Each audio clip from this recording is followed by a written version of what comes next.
आपका स्वागत करता हूँ। आज हम पहुंचे यहाँ पे हनुमान मंदिर लेफ्ट साइड अलीमोड मंडी हिसार। यहाँ पे मंडल जो 21 वर्षों से समाज सेवा केंद्र लगा हुआ है। आज उनके जो अध्यक्ष साहब यहाँ पे मीटिंग आयोजित की गई थी, वो प्रोफेसर साहब हमारे साथ है, दीपक कुमार जी, जिनको गुरु जी के नाम से जाना जाता है। अगर उनसे सीधे इस मीटिंग में जो आज कार्यक्रम आयोजित निर्णायक जो स्थिति में पहुंची मीटिंग और क्या क्या निर्णय वो बनी, उसके विषय में सर ऑनलाइन अपना यूट्यूब चैनल पे आपका स्वागत है जी। धन्यवाद विनोद जी।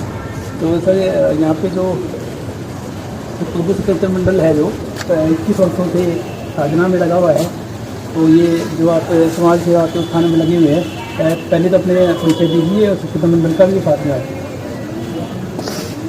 सबसे पहले ओम डिजायर फ्लाई का धन्यवाद, जो ऐसे श्रेष्ठ कामों का ऐसा कवरेज करके और समाज में एक अच्छा संदेश देने का काम हमेशा करता रहता है। और अपना श्री प्रभु भक्त संकीर्तन मंडल जो है पिछले 21 वर्षों से ऐसे ही धार्मिक व साथ में सामाजिक गतिविधियों में लगा हुआ है। और छत्रपति शिवाजी स्मारक समिति, तो इन दोनों की ओर से एक विशाल भव्य बड़ी आनंदमयी और संगीतमय ध्वजा यात्रा हिसार से तिरुपति धाम की ओर ले जाई जा रही है। और नवंबर के अंत में इस ध्वजा यात्रा ये चलेगी यहाँ से। और श्री प्रभु भक्त संकीर्तन मंडल के द्वारा जितने भी कार्यक्रम आयोजित किए जाते हैं, उनकी एक विशेष बात है, केवल धार्मिक ही नहीं बल्कि समाज के लिए कुछ अच्छा हो और समाज के लिए कुछ अच्छा संदेश जाए, साथ में सब लोगों के मन में राष्ट्र हित का भाव जागरण हो, ऐसा हमारी हर गतिविधि से संदेश जाता है। तो ये हम गर्व से अपने मंडल के बारे में बता सकते हैं। मध्यकाल में समाज विमुख हुआ तो जागृत करने के लिए भक्ति आंदोलन से हुआ, उसी से प्रेरणा लेकर आपने एक विविध अभियान शुरू किया है भक्ति आंदोलन से राष्ट्र जागरण की तरफ। तो उसके विषय में बताइए, इसकी क्या उपयोग है। और मैं बड़े हर्ष से बताता हूँ कि श्री प्रभु भक्त संकीर्तन मंडल ने एक ऐसा अनूठा अभियान आरंभ किया है जिसकी प्रेरणा आज से 500 वर्ष पहले हुए भक्ति आंदोलन से मिली है। उस अभियान का नाम है भक्ति जागरण से राष्ट्र जागरण। इसमें श्री प्रभु भक्त संकीर्तन मंडल ने जब वरिष्ठ कार्यकर्ता बैठे तो ये विचार किया कि कीर्तन संकीर्तन के साथ साथ भारत माता की भी आराधना होनी चाहिए। तो इस अभियान में प्रत्येक कीर्तन में एक चित्र भारत माता का हम लगाएंगे और फिर वो यजमान को, जो परिवार है, जो संस्था है, उनको हम वहीं पे भेंट भी करेंगे। साथ में कम से कम एक या एक से अधिक देशभक्ति के गीत वो उस कीर्तन में गाए जाएं। साथ में एक परम पवित्र भगवा ध्वज कीर्तन के बाद यजमान के घर में आवास के ऊपर छत पे स्थापित किया जाए। और चौथी बात कि सांस्कृतिक प्रश्नोत्तरी, जिसमें हमारे राष्ट्र, संस्कृति, समाज, परंपराओं से संबंधित प्रश्नावली पूछी जाए। और दूसरी बात, ये काम केवल श्री प्रभु भक्त संकीर्तन मंडल का नहीं है, हमारा ये आह्वान, सबसे प्रार्थना भी है कि सभी कीर्तन मंडल, सभी गायक और सभी संस्थाएं इसमें आगे आकर सहभागिता करें और इस राष्ट्र का पुनरुत्थान करने में सब मिलकर सहभागी हों। तो आपके जागरण मंडलों में जो देखने को मिलता है जी, आप सिपाहियों की बड़ी व्याख्या करते हैं और जो यूथ है उन तक वो पहुँचाते हैं कि क्या एक्सप्लेनेशन है, उसका जो रूपरेखा होती है जागरणों में, उसकी अपना जो, जैसे मैंने बताया, अपना कीर्तन मंडल है जो 21 वर्षों से कार्यरत है। तो इन 21 वर्षों में कुछ अनुभव आए कीर्तन मंडल को, तो कुछ चीज़ें समाज से, आप जैसों से, कुछ कीर्तन मंडलों से, कुछ अर्चकों से सीखने को मिली।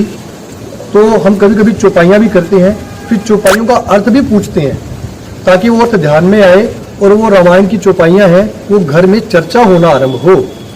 चौपाइयाँ केवल सुनना और गाना नहीं, उन चौपाइयों पे चर्चा हो, वो संस्कार भी परिवार के बच्चे, बड़े, बूढ़े, माता बहन सब तक रुक जाएं। तो अब ध्वजा यात्रा का भी समय समय पर आयोजन करते हैं और बड़े लाइव स्केल पे अपने ध्वजा यात्राएँ पूर्ण की है।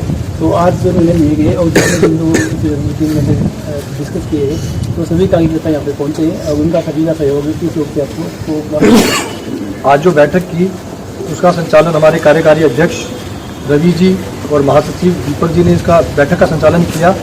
और सबसे चर्चा करके दीपक जी हमारे मंडल के महासचिव, तो उसकी चर्चा करके विभिन्न दायित्व भी बांटे गए हैं।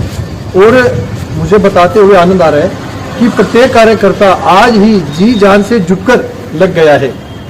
और जो मुझे दिख रहा है कि ये यात्रा हिसार के अंदर एक ऐतिहासिक होने वाली है और राष्ट्र भाव जागरण का संदेश देने वाली है। तो कभी कभी अध्यक्ष से भी हम जानना चाहेंगे सर, जितनी भी यहाँ मीटिंग आयोजित होती है आपने हनुमान मंदिर को ही यहाँ सुनिश्चित किया है मीटिंग के लिए, तो इसके पीछे कोई क्या मतलब भावना है? देखो ये भावना, एक तो हनुमान जी का मंदिर है, स्थान सबके लिए बीच में ये स्थान एक रहता कि हर कोई यहाँ आसानी से पहुँच सकता है, और हनुमान जी के चरणों में बैठ के जो कार्य हो, मेरे हिसाब से इससे अच्छा काम कहीं नहीं हो सकता। जो हमने यहाँ बैठकर आज तक निर्णय लिए हैं वो हमारे बहुत अच्छे हुए हैं और बहुत अच्छी यात्रा गई आज तक सभी का, तो इसीलिए हमने इसी स्थान को, पवित्र स्थान को चुना है हमेशा हमारी मीटिंग के लिए कि यहीं पर जो सारे काम। तो कभी उनके मास्टर जो लोग है उनसे भी हम जानना चाहेंगे सर, ये जागरण मंडल जो अपना चिंतन मंडल है पिछले 21 वर्षों से समाज सेवा में हो, शांति कीर्तन हो, तो जागरण हो, तो निश्चय कुछ दिन लगा रहता है। जिन भावनाओं से आपके जो पदाधिकारी जो भी दायित्व निर्धारित किए जाते हैं आप बड़ी बड़ी निष्ठा से सभी कार्यकर्ता उनको संपूर्ण करते हैं, इसके विषय बताया जाइए। जो आप संचालन करते हैं, पूरे मंडल और जितने जागरण होते हैं जगह जगह पहुँचते हैं। ये हमारा कीर्तन मंडल है, ये अपने निस्वार्थ सेवा भाव से लगा हुआ है। जो भी हमारे द्वारा कीर्तन किए जाते हैं, जो भी हमारे पास कोष इकट्ठा होता है, सभी सेवा भाव में लगता है। ये सारा भी चाहे कोई बच्चे की पढ़ाई के लिए है, कोई भी करने की शादी में, गौशाला में और में अपना सारा ऐसे रहता है सारा। तो मंडल की तरफ से इसमें जो बहुत सारी कार्यक्रम आयोजित किए जाते हैं, किस तरह के कार्यक्रम मंडल चलाता है? अब माने कि जी जो संस्था ने एक नया अभियान शुरू किया है, भक्ति जागरण से राष्ट्रीय जागरण। इसमें 0 से लेके 0 कोर्ट से कीर्तन करते हैं हम। भी कोई कहता है भी हमारे पास बिल्कुल कुछ भी नहीं है, भी हम कीर्तन करवाने में असमर्थ है, हम कीर्तन भी हम फ्री ऑफ कॉस्ट पे कर देते हैं मंडल की संस्था की तरफ से। भी प्रसाद की व्यवस्था है, जो भी है सब व्यवस्था मंडल ही करता है। तो आज मीटिंग में मान सम्मान के योग्य जो राजवीर जी महाराज जो दुर्गा मंदिर से महावीर कॉलोनी से आते हैं, तो आज मीटिंग में यहाँ पे पहुँचे हैं। उन्हें सनातन संस्कृति के विषय में जानना चाहेंगे। सर, समय समय बहुत सारे मंडल सनातन संस्कृति के विषय में लगे हुए हैं, तो आप इस विषय में समाज को क्या संदेश देना चाहेंगे? ये देखिए इनका बहुत ही अच्छा प्रयास सनातन धर्म के प्रति और राष्ट्र के प्रति। मैं तो भगवान से प्रार्थना करूंगा कि इन बच्चों का हर कार्य दिन दोगुनी और रात चौगुनी तरक्की करते हुए अपने पथ पर संपूर्ण रूप से अग्रसर रहे, और सनातन धर्म में जितना इनका सहयोग है, इनकी प्रतिष्ठा हमेशा परमात्मा बनाए रखे। हमारा आशीर्वाद इनके साथ पूर्ण रूप से बना रहे। तो ये आपने देखा प्रभु कीर्तन मंडल जो हनुमान जी के चरणों में बैठ के अपनी मीटिंग आयोजित करता है, और कलयुग में श्री हनुमान जी का ही पैगा लगता है। जहाँ पे श्री राम जी का नाम चलता है वहाँ पे सुनिश्चित रूप से हनुमान जी पहुँचते हैं, और ये मंडल 21 वर्षों से कार्यरत है। और आप देख सकते हो समाज के साथ उत्थान में साथ साथ जो जागरण है, राष्ट्रीय भक्ति है, तो संपूर्ण रूप से जो इसके अध्यक्ष है प्रोफेसर दीपक कुमार जी गुरु जी के नाम से जाना जाता है, जो अपनी सेवाएं जिस यूनिवर्सिटी में तो देते ही हैं, बच्चों को साथ साथ यहाँ समाज को जोड़ने का भी कार्य करते हैं। ये आप देख सकते हैं सीधी तस्वीरें और डिजाइन लाइव के माध्यम से। मैं विनोद